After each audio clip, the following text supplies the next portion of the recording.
flooding in downtown Salt Lake City, evacuations near a burn scar in Mapleton, toppled trees in the Murray area. Take a look at all that green on the map. Allison Krogan. Power outages as well. That as well.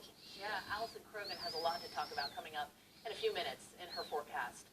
Also tonight, take a look at this. The Days of 47 parade route, people were already set up. They were camping out. They had their spot and tents set up. The rain and wind came through. People huddled together and tried to hold on to what they can. We had reports of some of those tents and canopies flying away, rolling down the road tonight. If you have any weather video, we'd sure love to see it. You can share it with us on the Fox 13 News Facebook page. Well, as we've been reporting, there's plenty of water falling from the sky in northern Utah this evening, but at the Utah State University Extension's Botanical Garden in Kaysville, they've figured out how to use less water. It's a good thing. Fox 13's Sydney Glenn shows us how the extension has managed to cut the water usage down by more than half. Jerry Goodspeed is passionate about plants. I mean, plants are just so cool. Well, his love is undying. The plants, not so much. Our opinion is just keep it alive. Everything is different about caring for the plants at USU's Botanical Center in Kaysville. The amount of water, the amount of days we water. The dry ground shows just how much less water they've been using. Having the perfect lawn is not the idea. They're using less than half as much water as they did last year.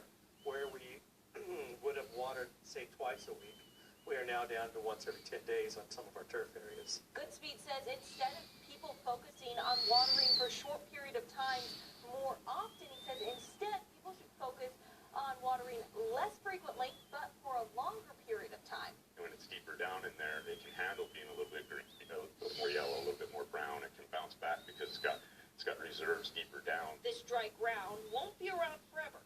At least we all hope not.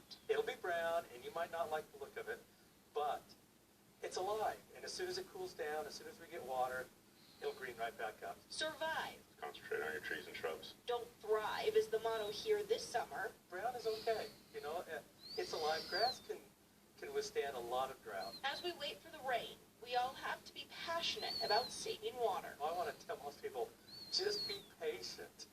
Just relax and tolerate a little bit of brown. Water and grass, they're pretty forgiving. The landscape manager for the Botanical Garden says as long as you keep the roots moist, most plants can survive with a lot less water. Water conservation advocates are looking at one of Utah's biggest water wasters, unlined canals, which allow water to seep into the surrounding soil. The Utah Rivers Council says between 30 and 50% of the water running through an unlined canal is lost to seepage. Exactly how many miles of lined versus unlined canals there are in Utah is unknown, but the state, the majority of them, but according to the state, the majority of them are not lined or piped, just soil. To do quick math with what we're losing here, I'm pumping roughly 100,000 gallons a day out of one small 2-acre piece of property. So imagine in the hundreds of miles of canals we have, how much water is being lost throughout the state. It is staggering. Until state leaders come up with a plan to regulate the lining of these canals, the water will continue to seep into the ground. And tough news here. New data provided from Utah's Division of Water Resources today shows the state's drought situation is getting worse. As of this morning, 99.94% of the state is in extreme or exceptional drought. More reservoirs are going dry, and as we've been reporting, the Great Salt Lake has now dropped to a historic low.